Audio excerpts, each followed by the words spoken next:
తెలంగాణలో కాంగ్రెస్ ప్రభుత్వ తీరు ఇంట్లో ఈగల మోత వీధిలో పల్లకి మోత అన్నట్లుందని మాజీ మంత్రి హరీష్ రావు ఆగ్రహం వ్యక్తం చేశారు.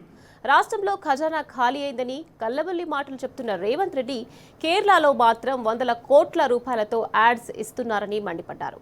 కేరళ ఎన్నికల కోసం అక్కడి మలయాళ పత్రికల్లో సీఎం, డిప్యూటీ సీఎంల ఫోటోలతో ఇస్తున్న ఫుల్ పేజీ యాడ్స్ చూస్తుంటే కాంగ్రెస్ పార్టీకి తెలంగాణ ఖజానా ఒక ఏటీఎంలా మారినట్లుగా ఉందని ఫైర్ అయ్యారు.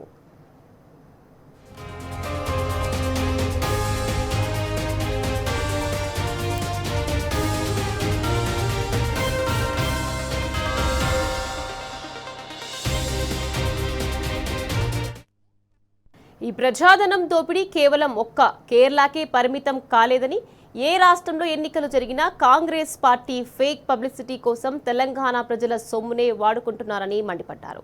ఇక్కడ కమిషన్ల రూపంలో దండుకుంటున్న వేలాది కోట్ల రూపాయలను ఇతర రాష్ట్రాల ఎన్నికలకు మళ్లిస్తున్నారనేది బహిరంగ రహస్యమన్నారు.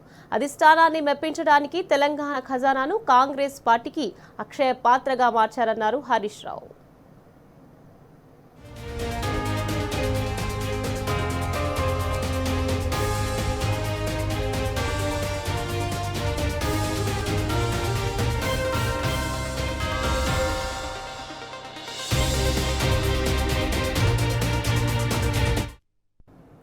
తెలంగాణలో ఏ ఒక్క వర్గాన్ని వదలకుండా అడుగడుగునా వంచిన కాంగ్రెస్ ప్రభుత్వం ఇక్కడ అమలు కాని పథకాలను కేరళలో అమలవుతున్నట్లు యాడ్స్ ఇవ్వడం వారి మోసపూరిత ధోరణికి నిదర్శనమన్నారు.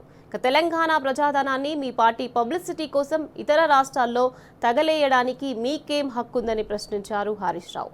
స్వరాష్ట్ర ప్రజల కన్నీళ్లు తొడవలేని రేవంత్ రెడ్డి పరాయి రాష్ట్రాల్లో కోట్లు ఖర్చు చేయడం శోచనీయమన్నారు.